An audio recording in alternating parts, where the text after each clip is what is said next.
Heyo, kamusta mga boss idol, mga OFW natin dyan, bagong bayani?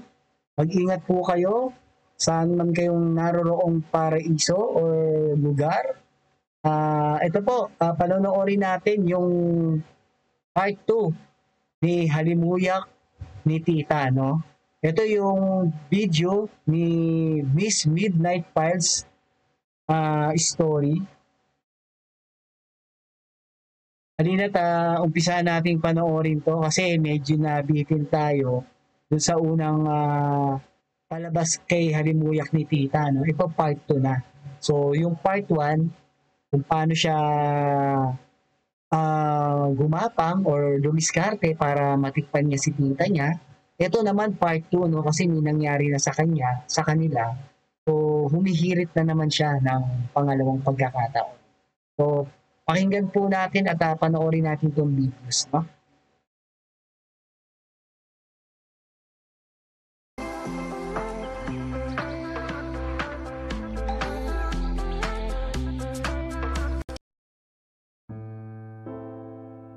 Yan po, part 2, no? So, na-subscribe na natin siya. Like natin to. So, gano'n lang po yun, no? Subscribe and click yung all para whenever nagagawa po siya o tayo ng mga reaction video o video niya, manonotify po tayo, no? So, gano'n lang po siya kasimple at wala pong bayad yon. At tayo po gumagawa ng variety ng mga videos kung ano yung magaganda. Mapa news man yan, para sa mga artista, ini-interview, triga, at yung mga crime stories na karumal-dumal, na may mga pumapatay at paano yung naging krimen pero nasusolusyonan naman ng batas. At yung mga horror, yung mga kababalaghan na kakilakilabot ng mga nangyayari sa biyahe or sa mga anumang multo, horror.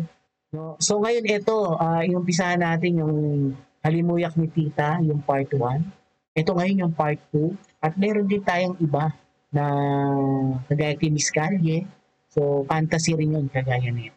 So kung ano yung magaganda, gagawa natin siya ng reaction video para lahat na nag-subscribe sa atin, sa channel natin, solid yung mapapanood. Variety, lahat ng magaganda na istorya na magugustuhan natin na iba-ibang tao para sa inyo mga boss idol at mga OFW natin saan man sulok ng panig ng mundo, no? Para libre nyong mapanood, no? Kaya mag-subscribe na po kayo at maraming salamat po. Pakihit na rin yung notification bell para lahat ng i-upload natin, everyday pa naman tayo nag-upload para ma-notify po kayo ng mapanood nyo ng libre, no? Ito po yung part 2, umpisahan po natin. Pagtanggal ko ng pagkalalaki ko sa lagusan ni tita, bigla siyang bumangon. Nagulat ako at medyo... So part 2 na yan, no? So yung part 1, ilalagay ko yung link sa baba. Pakipanoorin nyo na lang din para, ayun, medyo ano tayo, ma-continuous natin. Medyo kinabahan. Hindi ko alam kung magagalit ba siya sa akin at baka isumbong ako.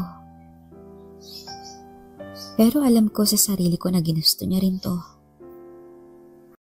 Dali-dali siyang kumuha ng pamunas at binigay sa akin ng walang kibo. Pero pagkatapos nun, tinignan niya ako sabay ngiti at hinalikan ako sa labi ko. Bumulong to na wag ko daw ipagsasabi kahit kanino. Hindi na ako nakapagsalita pa at tumango na lang ako na parang bata. Kaya natawa siya sa reaksyon ko.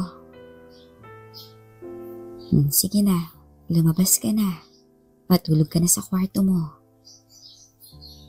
Nakangiting saad ni Tita Gladys. Agad naman akong tumayo at pumunta ng kwarto. At kinabukasan, same routine lang, parang walang nangyari. Parang ang panaginip lang ang lahat. Noong una kabado pa ako nung makita siya. Pero nung siya ang unang nag-approach sa akin, nawala na ang kaba ko. At dala ng init ko sa kanya agad, nagising ang manoy ko nung kinausap ko siya. At pumasok agad sa isipan ko na kung pwede ulit makitulog ako sa kwarto niya. Pagdating ng hapon, pinuntahan ko si tita sa kanyang kwarto. Kumatok ako ng mahina. Pero sa oras na yun ay kabado pa rin ako. Muli akong kumatok dahil baka hindi lang narinig ni tita. At maya-maya ba, ay bumukas na ang pinto. Bumungad agad ang magandang ngiti ni tita sa akin. "Audwin, ano yun?" tanong niya. Tita, pwede ba ako ulit makitulog sa inyo mamayang gabi?" "Ha? Bakit? Iinom ka na naman, no?" Natatawang wika ni tita. Oo. Hindi ko siguradong sagot. Sige, bilisan mo lang ha. Huwag ka masyado magpapagabi at baka malimutan ko at malako ang pinto.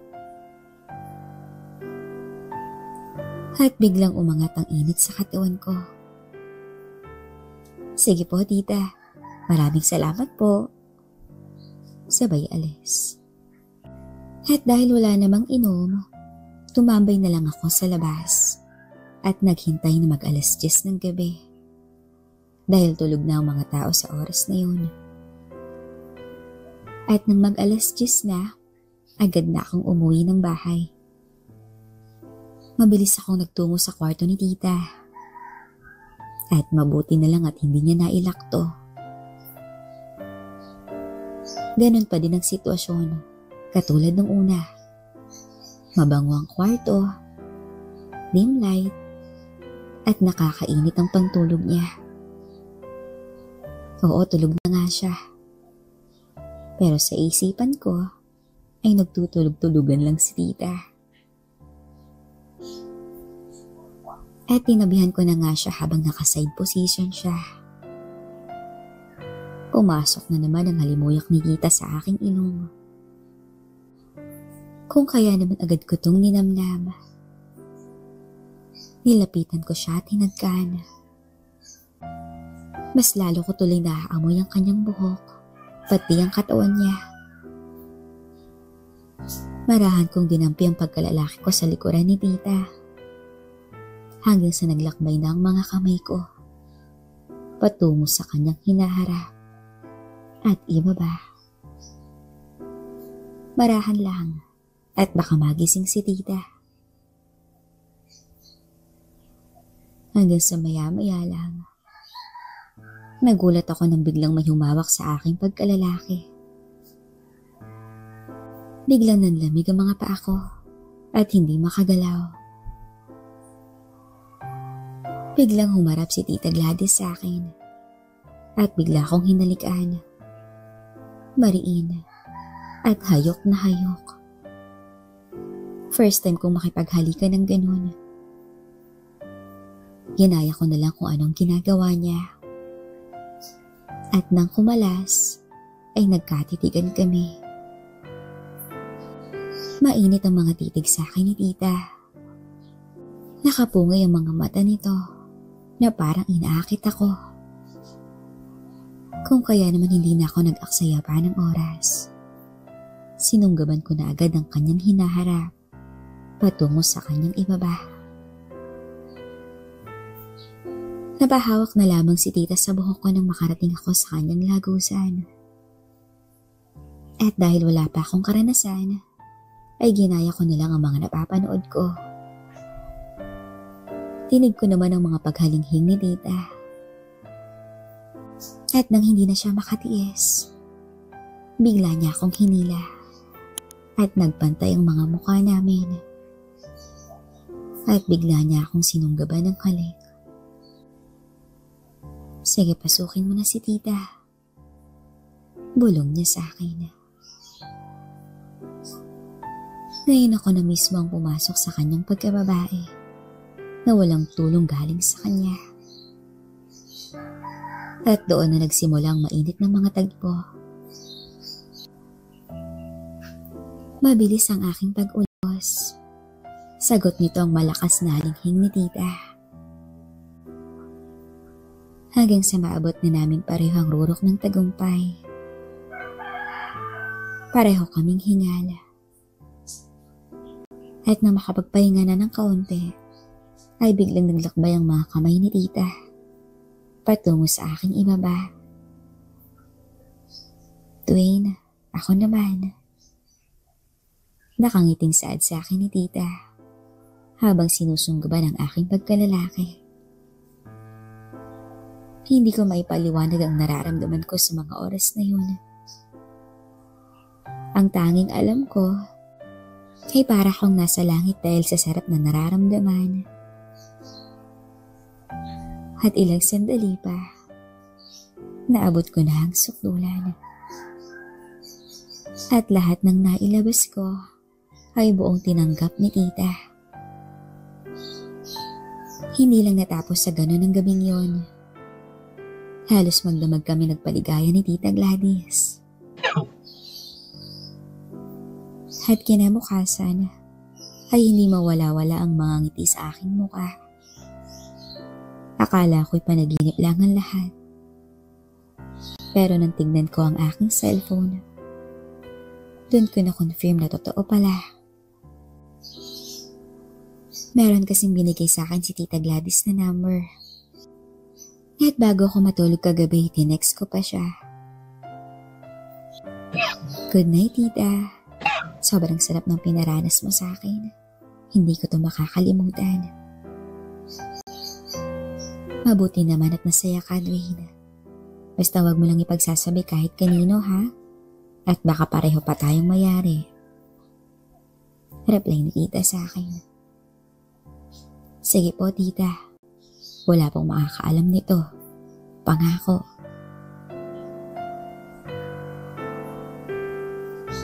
Hanggang sa dumating ang araw ng Sabado. Pagising ko'y bumaba agad ako para mag-almusal. At bumungad naman sa akin ang napakaganda at sexy kong Tita Gladys. Good morning, Dwayne. Kain ka na dito.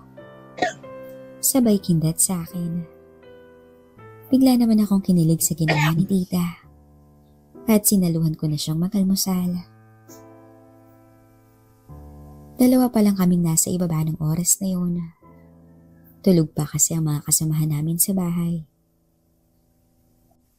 Pagkatapos ko magtimpla ng kape, ay umupo na ako sa lamesa. Pareho kaming tahimik ni tita.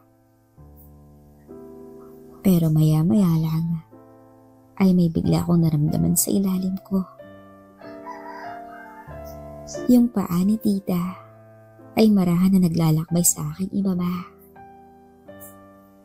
Bigla akong napatiklop sa ginawa niya. Medyo kinabahan ako dahil baka may biglang dumating na kasamahan namin sa bahay. Ngumiti lang sa akin si tita. Napakainit mo talaga. Mamaya ka sa akin. Ani ko sa aking sarili. Pagkatapos ni tita ay agad siyang dumiretso ng banyo. At ilang sandali ba ay lumabas to ng nakatapis lamang. Tumingin siya sa akin na parang inaakit ako. Nalanghap ko na naman tuloy ang halimuyak ni tita. Kaya biglang nagising ang aking manoy. May lakad ka ba, tita? Ang aga mong naligo, ah. Nakangiting sagot ko. Meron sana. Kaso wala akong kasama eh. Saan niya? Saan ba kayo pupunta, tita? Sa mall sana eh, magsha-shopping. Tita, wala naman akong lakad ngayon. Pwede ko kayong samahan. Taga-bit-bit. Hirit ko pa sa kanya. Pwede, sige. Maligo ka na. Nataalis na tayo. Dali-dali naman akong naligo at nagbihis. Bigla akong na-excite dahil masasolo ko sa labas si tita. At nang makarating na kami sa mall, ay agad nang nag-shopping si tita. Marami rin siyang binili para sa kanyang katawan at mukha. Kaya sobrang ganda ni tita dahil maalaga siya sa kanyang sarili. After namin mamili, kumain kami sa isang mamahalin na restaurant. Tita, mahal po ata dito. Pwede na po sa akin yung kahit Jollibee lang. Ano ka ba? Minsan lang naman to, no? Saka, suhol ko na rin sa'yo to. Dahil pinupunan mo ang pangangailangan ko. Sabay kindat. Sumunod na lang ako sa kanya. Nagulat na lang ako na mag-order na si tita. Halos lahat ata ng nasa menu ay in-order niya. Tita, bakit ang dami mo namang in-order? Don't worry, Dwayne. Pwede naman natin niya ipabalot at iuwi sa bahay. Basta ang mahalaga ay mabusog ka ngayon. Dahil mamaya, uubusin ko yung energy mo. Nakatawang saad ni tita. Bigla naman ako na-excite sa sinabi nito. Sige po, tita. Kayo din. Kumain ka rin ng marami. Dahil uubusin ko rin kayo.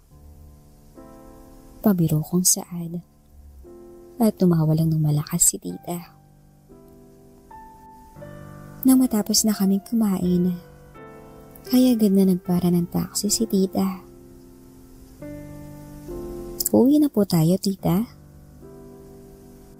Hindi pa, Dwayne. Magkakainan pa tayo. Kaya quiet ka lang dyan, ha? Malamang dadalhin siya sa Sogo o anumang para talagang kahit maingay o todo bigay, walang makakarinig delikado sa bahay. Wika niya sa akin. Medyo kabado na excited ang nararamdaman ko noon. Dahil hindi ko alam kung saan kami pupunta ni tita. Ilang minuto pa ang lumipas. Tumigil na ang taxi. At sa isang motel kami napadpad. Tita? Pwede ba ako dito? Natawa lang sa akin si tita. Basta, sumunod ka lang sa akin. At pagpasok namin ng kwarto, ay agad na namin binaba ang kanyang mga pinamili. Agad akong hinila ni tita papuntang banyo. Tara, sabay tayo, Dwayne. At habang nagsha-shower, ay magkalapad na ang aming mga labi ni tita. Sabik na sabik ito. Huwag ka nang mahiya, Dwayne. Solo natin dito, kaya wala nang ingat-ingat. Pagkatapos mag-shower, ay agad akong tinulak ni tita sa higaan. At bigla niyang sinunggaban ang nasa ibaba ko. Napapikit na lang ako sa aking naramdaman. Parang bata si tita na kumakain ng ice cream. At ilang sandali pa, ay bigla tong pumatong. Marahan at pabilis ng pabilis ang galaw ni tita. Sobrang sarap sa feeling. Ang galing gumiling ni tita.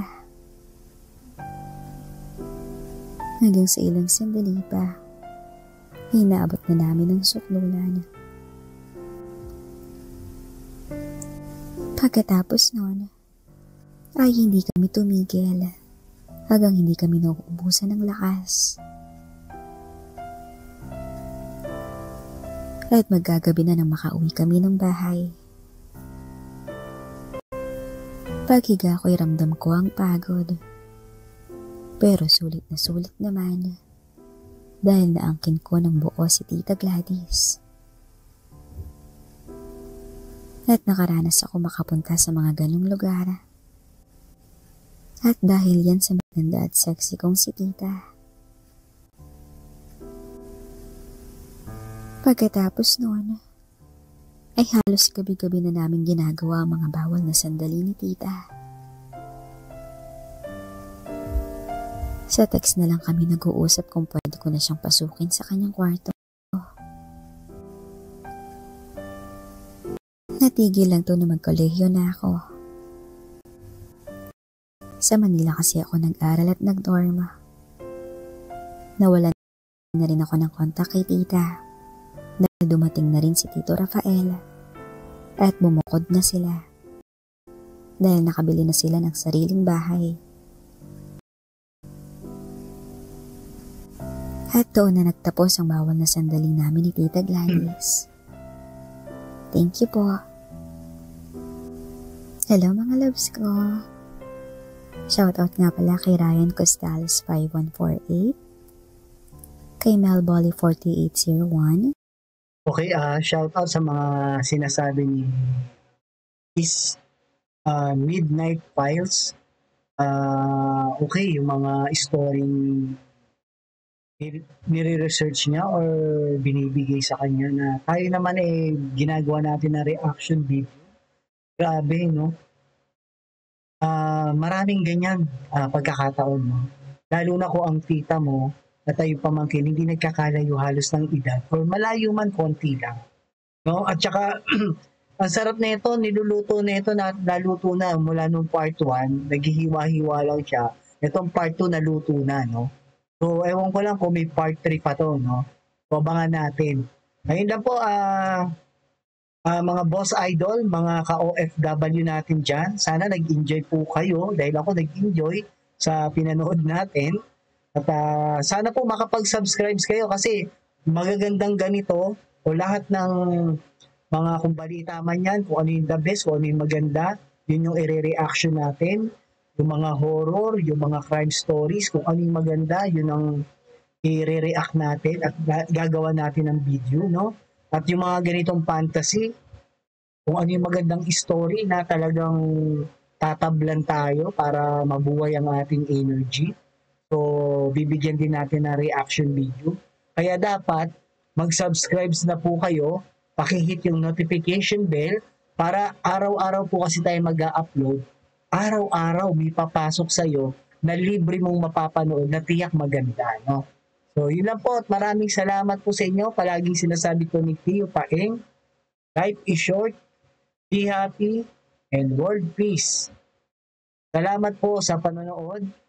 And God bless you po.